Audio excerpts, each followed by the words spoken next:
Hello, everyone. As most of you are aware, ISB has introduced its two-year program PGPYL, and many of you have expressed interest to know about the more details of the program. So today we have with us Mr. Amit Tyagi from ISB. Amit Tyagi is the associate director at ISB, and he is the program head of the business head of the PGP sector of ISB, and he handles the campus outreach program for these programs, and he is here to answer the most important questions about the ISBYL program. Right. Good evening, sir, and congratulations on launching a new program at ISB. And most of our students are very excited about the course. And let's get started. Thank you, Shrikant. It's always a pleasure to come and interact with students and answer their queries. I'm sure there are a lot of questions that students might have, and we look forward to answering those and dispelling a lot of myths that students might have in the course of this session. So let's dive in and take the questions. Okay. So to start, right, so to remove the confusion, ISP had ISP YLP, and then we are introducing PGP YL. So what is the difference between these two programs of ISP? Right. So PGP while was essentially a deferred route to the 1 year PGP program that we have at ISB, where people would get an early admit to the PGP program while they were in the undergrad or while they were pursuing their the college degrees, and then they would work once they graduate from ISB for 20 months, and then they could join the PGP program. So essentially, they joined the 1 year program.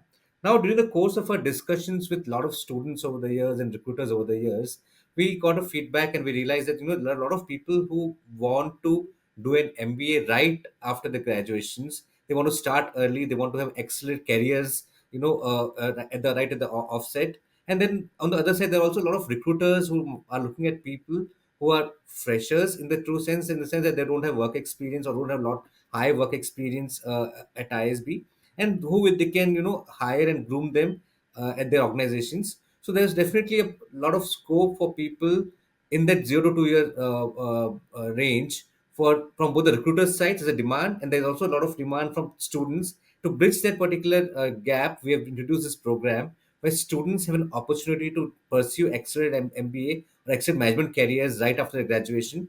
And on the other side, recruiters also have an option to not look at people with less years of work experience, or less than 2 years of work experience, to hire them for the various roles that they come to ISB for. So that's in brief the genesis why we have this program. The key differentiator, if I have to say, between the 1 year program, for which YLP was an entry route, and the 2 year program that we have now launched. The 2 year program is for people who want to have an accelerated management career right at offset. The 1 year program is for people who will want to pivot their careers after a few years of work experience, after working in industry, and then want to move on to roles or functions and industries of their choice. That's the key difference that we see for the two programs. Right, sir. So you have mentioned about 1 year program being for freshers or like less work experience, and sorry, The the two-year program is, 2 years program yeah, being for less work experience, and 1 year program for like 4 or plus, right? So what is hmm, the eligibility criteria for the ISBYL program? while, yeah. So for people who want to get into the while program, they should have less than 24 months of work experience as on 15th of June in the year in which they want to join. So the program will start from July 2025. So people who want to join the program in the initial batch will need to have less than 24 months of work experience as on 15th of June 2025. Similarly, for the next cohorts, by 15th of June, they should have less than 24 months. That's the only criteria. For work experience, apart from that, they need to have an undergrad degree. So they should have completed their undergrad degree before joining the program.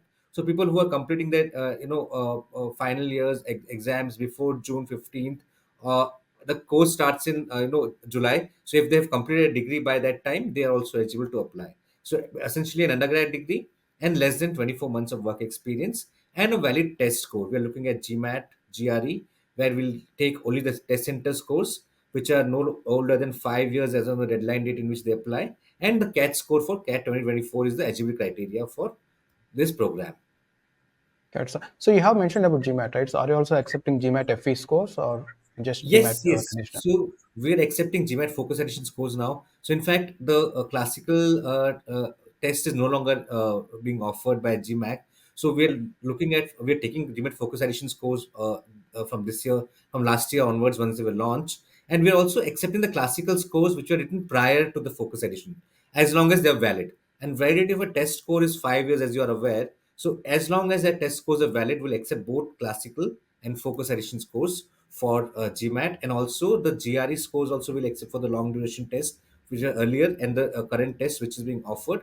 Only thing we're not accepting is online scores of these two particular tests going forward from this year onwards. So people who want Okay. to apply through GMAT and GRE, they have to make sure that the test scores are from a test center and not from a at-home test. Okay. And you have mentioned about the work experience cutoff being 24 months as on 15th June, let's say for 2025, right? So is it a Correct. hard cutoff or is it a suggestive cutoff for the work It's a hard experience? cutoff, not a day more. So if you are 24 months in one day, then we'll encourage you to apply in the PGP and not in the PGP vial. Okay, that's a conundrum, right? So Yeah. someone who is on the edge, so can they quit their job to apply or Someone who is on the edge, whether they quit their job or not, is not what I can suggest them. But the rules are very clear. As on 15th of June, your work ex should not be more than 24 months for a particular this. And if people quit their jobs, I would say there'll be a gap. If there's a gap for more than 3 months, you have to answer for that gap in the interviews, in the application form also. So that could also become tricky. But my advice to candidates is that both the programs are equally good. They're offered for different audiences. If you fall in the other audience, don't try to tweak your way or game the system to appear for one program or the other. Both the programs are equally good. Both the programs offer an MBA degree, and you should choose one which suits your current goals. So for PGP while it's for people who want an extra career who are less than 2 years of work experience. But if you have more than 2 years of work experience, the PGP is equally a good program. It's an established program. So choose accordingly. That's my advice to candidates. okay. So you have mentioned the exams that are being accepted, right? GMAT, GRE, and CAT. So what are the cutoffs for each of those exams, if you Yeah. have any? Yeah. So, one thing about our application process, which is different from a lot of other B schools, is that we follow a holistic profile based evaluation process. What it means is that we look at a lot of parameters while shortlisting candidates. And the cutoffs are not on individual parameters, the cutoffs are on the overall profile score. So, we look at your acads, we look at your essays, we look at your test scores, we look at your activities, your achievements across various other areas of life. We look at your essays and letters of recommendation, and all this will eventually become your profile score. And cutoff will be applied on the profile score. So what this does is that, let's say, even if your acads are on the lower side, but if you've got a very good test score, if your other activities are in line, you may still get a shortlist. And vice versa, let's say your acads are great, but your test scores on the lower side, you may still get a shortlist, because we don't eliminate people basis one particular parameter. Now, so in that context, what happens is that there's no particular cutoff for individual parameters, whether either CATS or GMAT or GRE or CAT, but there's a range. So if you look at the ranges last year, the data that we have for the PGP program, the range was 610 to 780 for GMAT, and 710 was the median in the class for the classical versions, which corresponds to around 655 of the, being the median for the focus edition. So that's the huge range we look at, and that range is because of the fact that other things also matter. Similarly, for GRE, the range was 317 to 338, 330 being the median. Similarly, for this program also, we'll be having a range of test scores depending upon the other parameters of the candidates. So you can expect a candidate can expect to get offers even with slightly lower test scores, let's say 370 or 380. But my sense is for PGP, while since people come with less work experience, the ranges are going to be slightly on the higher side. Similarly, for CAT, we do not have a range this year because this is the first time we're taking a CAT. But ISB being what it is, India's number one B school, it will be competitive. And I'll at least personally foresee people having more than 93 percentile having a chance to get in the cohort, unless they have something very, other parameters are really strong. Somebody's a national level player, somebody's got one something done something in math, somebody's a solid internship in a top organization, somebody has worked on publications and research and other things, then it's a different matter. But this is what at least I foresee going forward. for this year's admissions. And by next year, we should also have the ranges in place, which will give an idea to the candidate on where they fall in terms of the admissions criteria. Yeah. So you have mentioned about holistic profile, right? So it involves components like academics and then work experience and then the test score. So Test what score, is the weightage given essays, for each one of those? essays, recommendation, extra credits, and so on and so forth. So we do have individual weightages for each of these parameters, but we don't disclose these weightages in public. That's integral to our process. But what I can tell you is that none of the weightage is very high enough that it will ensure that you do well in one particular area and you'll definitely get in. Or none of them is very low enough that it's insignificant. Whatever you do in that, it doesn't matter. So if you look at a class last year, I'll give an example of PGP because while is still not there the class. Last year we had people with 610 in the class, and last year there was also somebody who I know who got a 770 in GMAT and he was not in the class. So what this tells you is that none of the weightages are very high or very low, but it's all, each of them have due weightages in the process. So what I'll advise the candidates is to look at your own profile, play to your strengths, and balance your profile. If you feel you are good in a cats, even a slightly lower GMAT GRE or cat will do. If you feel that your test scores are higher, even a slightly lower GMAT will do. If you have something really good like an internship or good work X, other factors also maybe slightly lower, that's perfectly fine. So that's what I'll advise candidates to do, especially since this being the first year for PGPYL. Okay. So if you look at the program PGPYL, right, it's a 20-month program, right? Correct. What is the structure of the program? Are there any specializations being offered? And is it like Sure. term-based So program or? yeah, correct. So it's a 21 program because we start in July. The first year we'll have 3 terms. We'll also have 2 block weeks in the first year and a lab. So the program is designed in such a way that it gives its cohort and understanding of not just business, uh, uh, overview, not just subjects like stats, maths, accounts, which all these schools teach in terms of courses, but it also offers its candidate an understanding of tech, data, and AI and how it is integrated to business in today's scenario. Because in today's scenario, any business manager that works in an organization cannot be not aware of how tech, data, and artificial intelligence impact the businesses. So these 3 things will be the core in the curriculum, and they will be part of almost all the courses on how you apply them to various business activities. So first 3 terms will be mostly core courses. There'll be one lab which we call the ideas lab, which is in terms of design exploration and solutions for innovation. And this lab will help build in an experiential flavor to the candidates who are coming in as freshers or with less years of work experience. Then we'll have one block week in the first year in which we'll be taking a course by an industry expert. But let's say somebody from HLL coming and teaching a marketing and practice course, or somebody from a PE world coming and teaching evaluation, and they'll teach this in one particular week when they come to the campus and complete that course in 20 hours, a course in a particular week. So this is the first year curriculum, and then after first year, which will end by around February March, they'll have an internship for 2 months in April and May, and then they come back again in June and take the electives. So we'll have a lot of electives on offer, and the electives that you take will determine your career paths.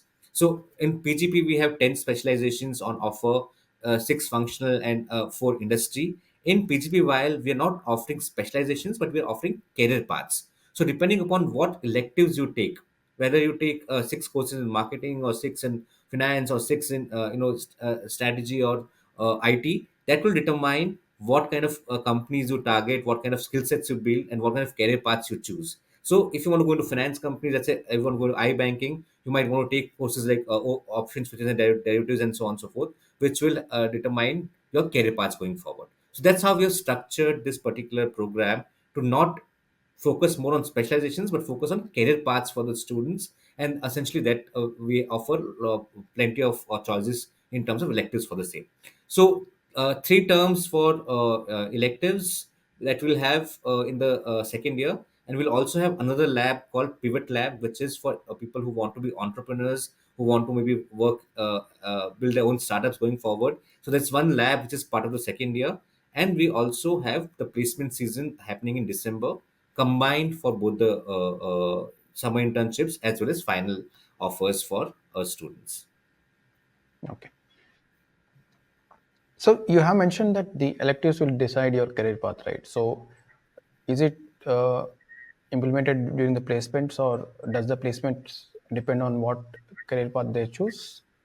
So placements will depend on a lot of things in terms of what internships you've also done, and a lot of we see a lot of people, getting PPOs and PPIs in terms of their internships. So that will also happen a lot. But also in terms of what career paths you've chosen, that also will determine your placements. You're right, because let's say if you want to go for banking, investment banking roles, and when companies come in December, they are definitely going to ask you on what kind of subjects you have taken in your first electives, and that will determine your chances of getting those roles. If you want to go to consulting, you might want to take particular set of courses. So we have a team in place here at ISB which will be guiding students on this career path. So let's say if you this is your end goal, consulting or banking or any other or marketing and so on and so forth. So there will be a team to mentor the students in terms of the electives they can choose, options they can choose, and what are the activities they can do on campus for those particular roles. And we have also access to a lot of mentorship from the alumni community and the recruiters themselves to guide students on those career paths. Okay. So the PGPYL program. So is it what are the regulatory bodies which recognize this program? Or are you collaborating with any Yeah. university for Sure, awarding this? sure. So, when ISV was started in the year 2001, we partnered with Kellogg and Wharton as a founding associate B schools.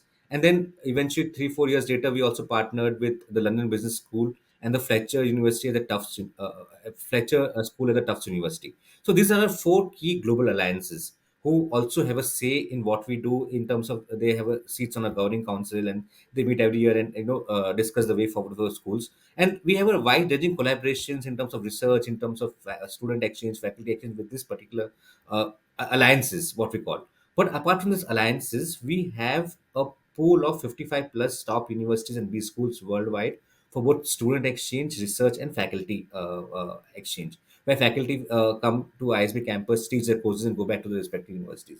So these are our alliances that we have, which will, which of course will also be part of the PGP program. And we also have accreditations from the top three accreditation agencies, ACSB, Equus, and EMBA at ISB, and that also will be something which will play a role in PGP also. Now, one important thing when we were being founded in the year 2001 was that we envisioned ourselves as an internationally top ranked, which we are now, a research driven, again, which we are now, and an independent management institution. So, keyword here I want to stress on is independent. So, the idea is that world over, the top global B schools and universities are independent. They don't have a university structure like what we have in India, and that allows them to do a lot of innovation in terms of the teaching, the curriculum, the research practice, and so on and so forth. So that's what we also envisioned ourselves, and it was a conscious call way back then not to align with bodies like AICT or UGC because of the regulations that are in place in terms of hiring foreign faculty, or in terms of the research collaborations, or in terms of the kind of programs we offer, or the curriculum changes that we do on a real-time basis. So we want to ensure that the independence is intact, and hence we are not aligned to the Indian government, UGC or AICT, as the students might want to hear. And in that sense, we just like PGP, we are the PGP while we are standalone program which will offer a PGP certificate and PGP while certificate, and it will not offer as such the degree that we offer, but it's equivalent to an MBA degree because of the kind of accreditations we have, because of Equus, ACSB, and EMBA. You'll be the students will recognize on par with MBAs worldwide, whether they choose to work in India or abroad. Only caveat could be that some government jobs they may not be in contentions like a State Bank of India PO or the other things, but for purpose of doing PhDs abroad, or for purpose of working in top organizations like Amazon, Google, it will count as a MBA program. So is it equivalent to MIM program, or It is. It is. okay? And coming to the So very program, right? So what soon, are the if you see the FT Global MBA rankings, there are two rankings: FT Global MBA rankings, and there are FT Global MIM rankings. So we already ranked very highly. We are number one in India in the FT Global MBA rankings for the 1 year program. And very soon, you'll see after 2, 3 batches graduate that we'll also be featuring in the FT Global MIM rankings soon. yeah. So coming to the program, so what are the timelines that we are looking at? Like what, when does the application process start? Like what are the deadlines? Do we have multiple cohorts, or Yeah. uh, when does the interview process start? Sure. So applications are already live. Applications went live on 11th of October, 12th of October it is. Candidates who are interested to know about the application process, the essays and other things, they can go to the website and log into the application portal and start creating your accounts and looking at the various elements of the application. In terms of applications, will capture your academic details, will capture your test scores, will capture your will write three essays. You will have to submit a letter of recommendation, and of course the contact details and other things you'll have to submit. And there's also an option to write upload your resume in the application portal. Now basis uh, the deadline for round one, there will be two rounds of application. The deadline for round one is 15th of December 2024. And round two deadline will be sometime in the month of March end. We'll give the exact date to you, to the candidates once we are closer to the end of round one. Now, candidates can apply through GMAT, GRE, or CAT. In case you are applying through GMAT and GRE, you should submit your test score as by 15th of December if you want to be considered for round one. If you're applying through CAT, you would have to just enter your registration number and the name with which you registered in the CAT should be same as your application name, and we'll get the test scores directly from the CAT body once the results are announced. Now, since as you're aware that CAT results are announced by middle of January, so round one interviews are expected to happen in the month of February, and the results for round one will be coming out sometime by March end or first week of April. The round two deadline will be sometime around in the month of March end, and the results for the same will come out by May mid for the round two folks. The classes will start in July first or first week of July for 2025 cohort. Okay. So to again repeat, right? So round one application deadline is December 15th, but you can apply even if you don't have any CAT score at that point of time. You Correct. just need to enter You can the apply without CAT with just registration number, and yes, the interview and should we happen in February. February. And we Correct. will, one thing I want to point out here is we only accept CAT 2024, the one which people will write in November. We will not Correct. accept the older CAT. So you have to just enter your registration number in the application, and we'll get the CAT scores directly from the CAT body. Okay. Great. So let us maybe focus on internship and placements, right? So this is a new batch, new curriculum that you have, some completely new program that you have. So what are your plans or ideas about how the internship will be go for these candidates, for these students, and how can the placements be, let's say 2 years, 1.5 year down the line? Sure. So when we launched this program, we reached out extensively to our recruiters that we have. So if you know, if you've read our placement reports, every year around 400 plus companies are part of the placement process. And this is due to the fact that we have a very professional placement team which works out of four offices in the country to get recruiters year after year to our campuses. So we interacted extensively with recruiters and got their buy-in for the program. Once we decided that we are going to be launching this particular program, and a lot of recruiters are very ecstatic about looking at candidates to the internship route, which was not possible through the 1 year PG program. So we expect a lot of internships placements to happen on campus. The placement team will get internship for all the students on campus. It will happen in the month of December, along with the regular placements for the final year students. And people can expect internships across a range of recruiters that come to ISB, already are coming to ISB, across consulting, across finance, across marketing, and even more since now this route of internship is available for recruiters to look at. And I expect a lot of new recruiters also to come in because of the internship model that we were going to have for them to look at candidates before they give final offers. So we expect a lot of PPIs and PPOs to flow in from internships itself. And then once that happens, the final year placements, again, a lot of organizations that are traditional recruiters, be it in consulting, be it in fin or be it in marketing, are going to be part of the placement process for these folks.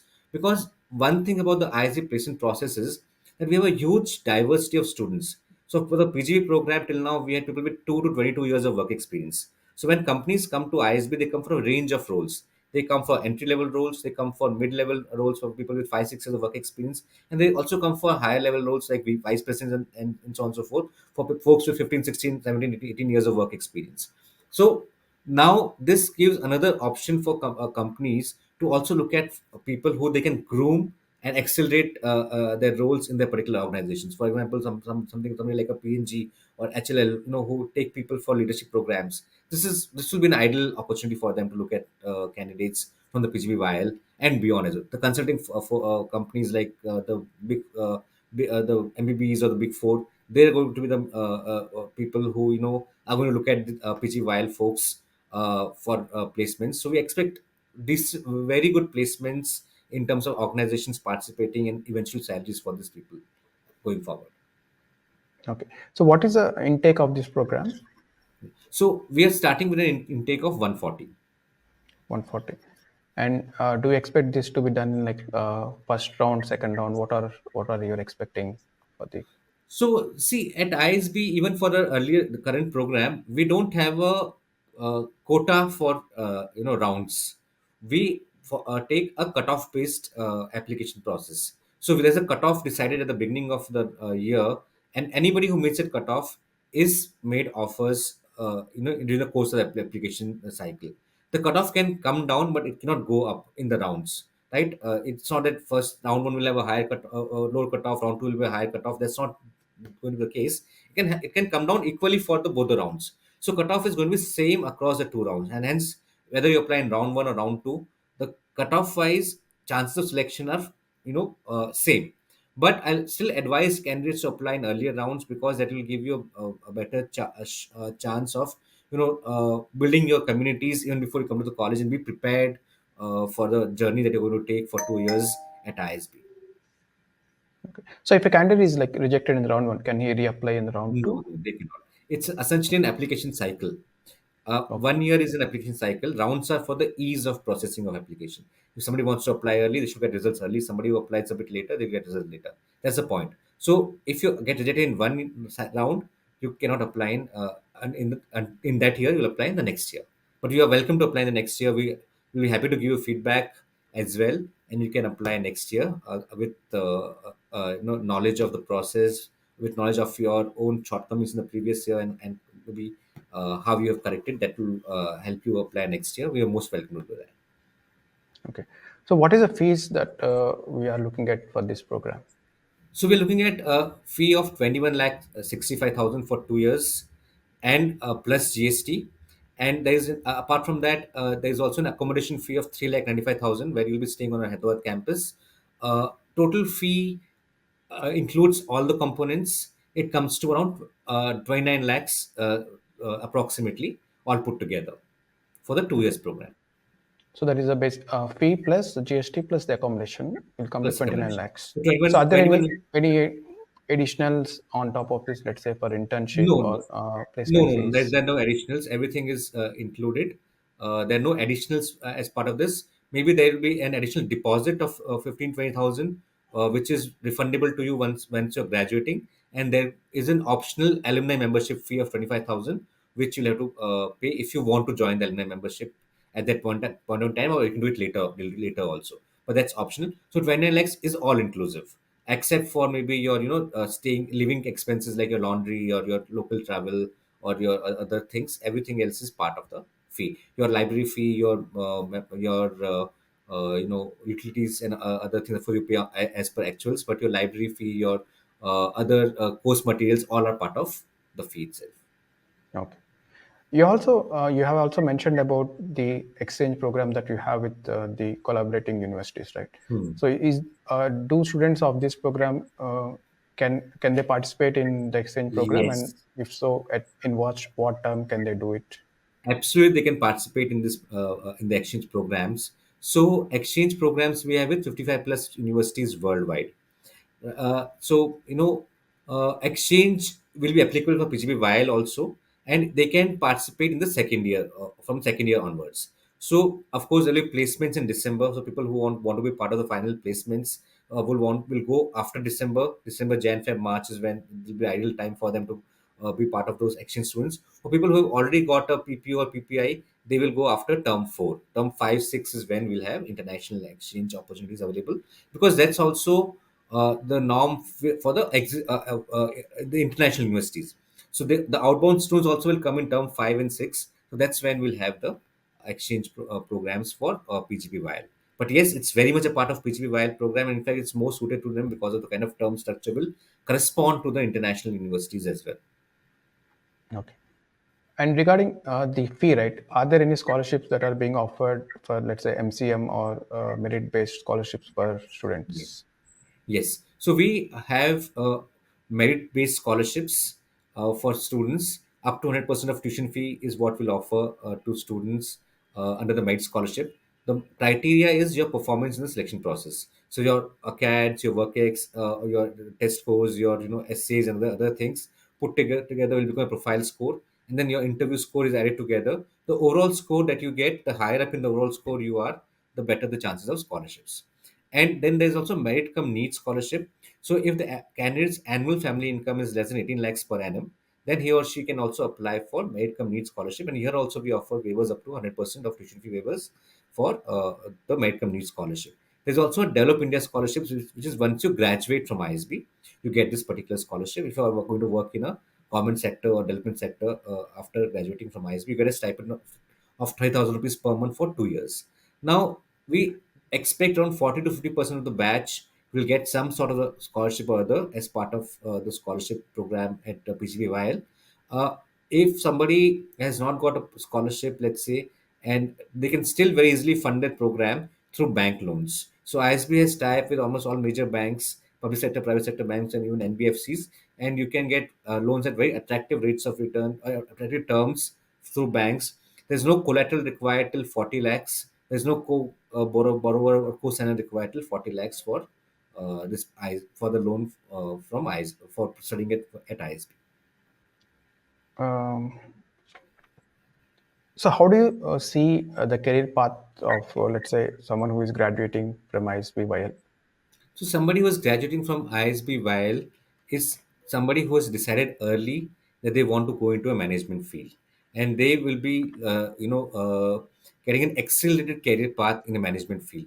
For example, somebody who has right after as a fresher who has joined PCB while will look at jobs either in marketing, finance, or consulting right out of after graduating from ISB, and then they can build a career faster. They can exit faster compared to somebody who goes into those roles after 4 or 5 years of work experience. So that's the whole point for this particular program. Vis-a-vis the PGP, where we are looking more at pivots or transitions. So somebody who has worked for 4 years in, let's say, an IT industry or in a particular role, now wants to move into business side of things. So for them, they'll move into maybe slightly higher roles, but PGP while will have a head start in terms of already working in these roles earlier. So that's what we look at. If the candidate is very sure, right in the colleges or in the 1 or 2 years of work experience, that they want to go into this particular area or this particular field, then PGPYL is the right program because it will give them an excellent head start in this particular roles. Great. So, you have your traditional PGP 1A program and then this new program of PGPYL. So, is there any overlap in, let's say, the courses or the activities, club activities, or anything happening in campus across these students? Yeah. There'll be some overlap because since you're part of the campus, you will be part of a larger, student body. So of course there'll be separate clubs for while as well.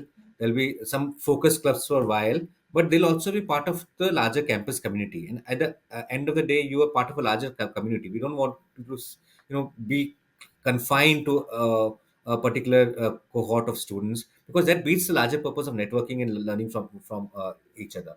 Now, in terms of courses, most of the course will be designed separately for PGP and PGPYL, but there will be some electives which will be common or could be common. We're not sure which ones now, but definitely there will be some which will be common because if some faculty is coming from abroad and is taking a particular course in a particular area which has relevance to both YL and PGP, there those few electives could be common and people could take those electives together. But there will be separate core courses for PGP and PGPYL, and most of the electives are also envisioned to be separate, but few of them, of course, could be common.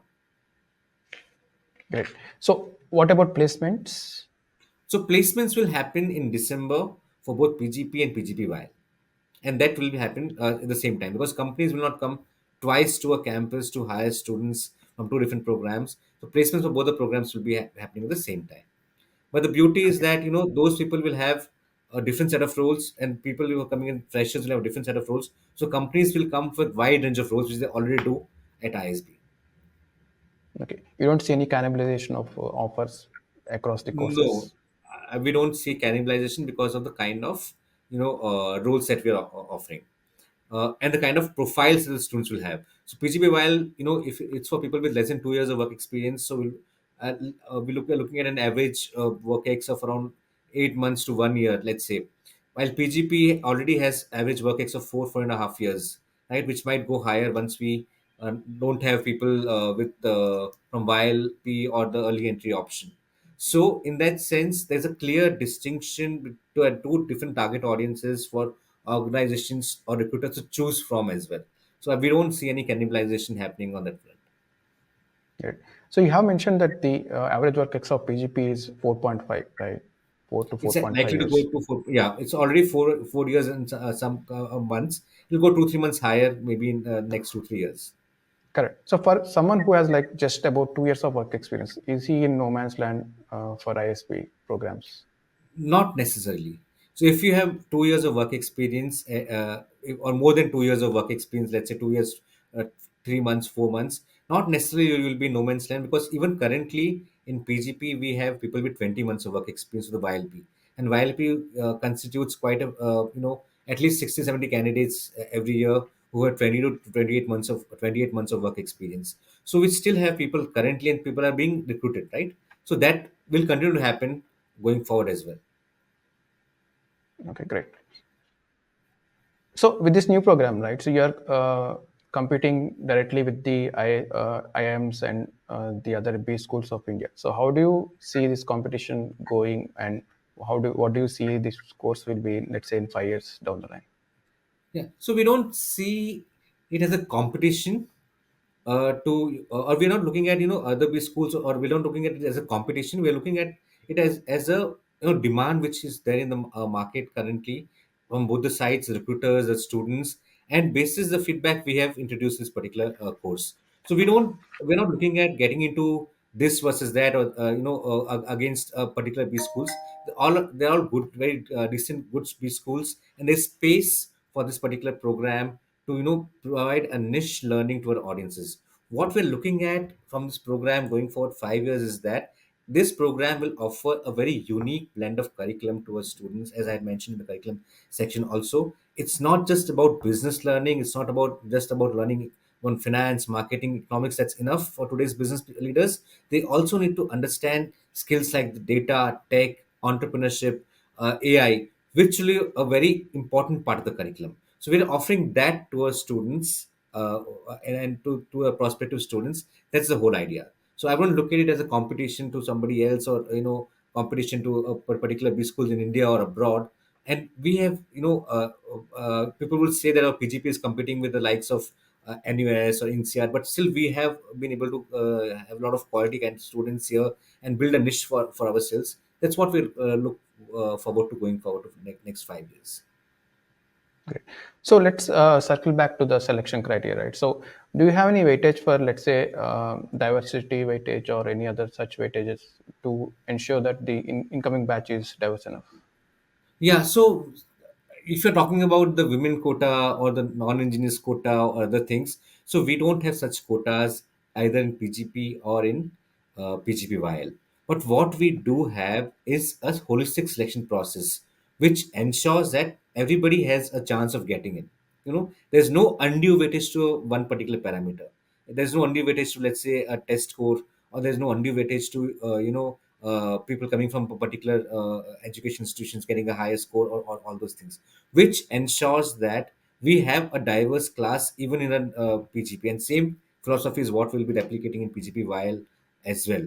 So we want to have people from different backgrounds, but what matters to us more than backgrounds is the kind of experiences that they bring in. You may be a non-engineer, you may be an engineer, but you may be an engineer, but you still may still have some unique experiences. So those experiences will be given more weightages than your being the fact of your being an engineer or non-engineer, or in terms of a gender. So that's the philosophy that we have for this particular program, and you will see once the class forms that it's going to be a very diverse program because of a unique philosophy of the holistic process that we follow in selection.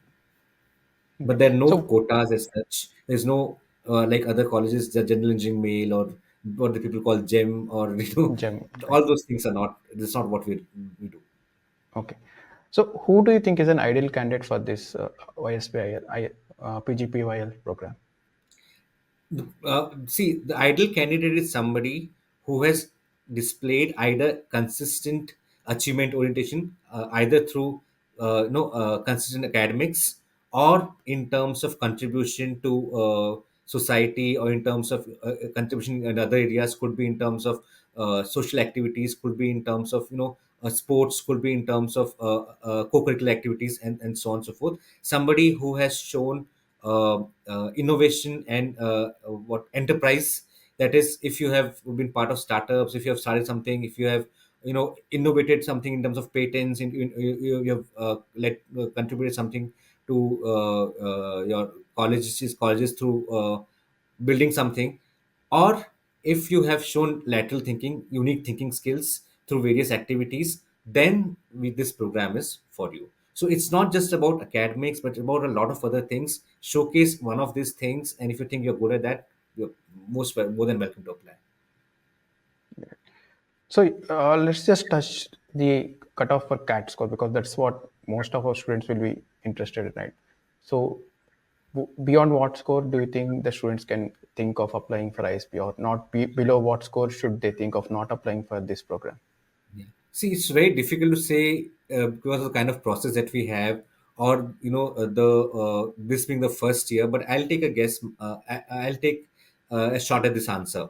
ISB is India's number one B school. We are a very competitive B school if you look at other programs also, and it is going to be competitive. I will not, say they make people believe in the illusion that it's very easy to get in. No, it's going to be competitive. So in that sense, I would say CAT scores being a part of the or even selection process, they are going to be important in at least in a little whatever weightage that we have for that particular thing. So my sense is people who have other parameters average, or above average, look at least 93 percentile and above. If you have something really good, let's say you're a national level sports player, you have something done something in terms of a very internship at a very top college, or something really good in terms of patents and research, other things, then maybe slightly lower, or even lower than 90 could work for you, depending on what other things that you have. But for a candidate who has other things fine, decent, I would, my sense is, but it's a personal opinion, at least 93% percentile is what you should look at to apply, because it's going to be a competitive selection process. Correct. Great. But having said that, CAT is not the only thing, GMAT, GRE is not the only thing. So it's difficult to say. But if you feel you have something really good in a profile, feel free to apply with lower scores also, and you have a chance. Is what I can say. Correct. So the application process is open as of now, and students can actually go to the website and start filling their application. Right. Yes. And are there any remarks that you want to like convey to our students about this program or in general? Yeah. So one thing I always advise candidates is, to look at your strengths for to apply to ISB. Look at your strengths, look at your weaknesses. Be self-aware, right, of what you bring in, what you might be your weaknesses, and then balance your profile. Play to your strengths, showcase your strengths, and try to cover up your weaknesses. That will help them in the ISB selection process. And for that, the first step is self-awareness. Only once you are aware about yourself as an individual, as about what works in your favor, what you think might be things like a cash or other things you need to cover up, only then you will be able to balance your profile. So balance your profile and then take a call, but do not self reject. This is just one parameter. Oh, my CADs are a bit low, oh, my GMAT is a bit low, because we have seen people with 610 get in PGP. We have seen people with 770 also not get in, because they felt that that's the be all and end all for admissions. No. So be self-aware, identify your strengths, identify weaknesses. The application process at ISB is not just about filling a form, it's about understanding yourself, showcasing that on the canvas which the application form is, and then taking a best shot. Great. And are there any city meets happening for this program so that candidate Yes, potential yes. students can get some more details or more orientation about this program? Sure. So we had a city meet last week in Delhi. This Sunday we had a city meet in Mumbai and Bangalore, and now next we'll have this Sunday a city meet in Chennai and Kolkata, and we'll have an online session also on 26th or so, which we'll send details to you also, Shrikant, and you can maybe share Sure, it we with will. your students, and you can attend us, you can attend those sessions. It will give a good idea of the curriculum, good idea of you can also interact with the faculty members there, you can also interact with other colleagues, and in case you need any help, do reach out to us through our website, and we'll be happy to reach out to you and give, ensure that you have complete information and you take a decision with the complete information. The worst thing a candidate could do is taking a decision by not having all the information. Our endeavor here at ISB to ensure that you have complete information on the programs, on what you're applying to, and take your best shot at it. Definitely. Uh, I think we have covered almost all the details about the program, and thank you very much, sir, for giving this information. And It's a I hope pleasure, students will Srikant. make use of this. Yeah, I hope so too, and Thank you it's a so pleasure much. interacting with you. And we'll keep you posted on future events if and for the benefit of your community members. And look forward to keep interacting with you going forward as well. Sure, definitely. Thank you so much, sir. Thank you. Thank you. Bye.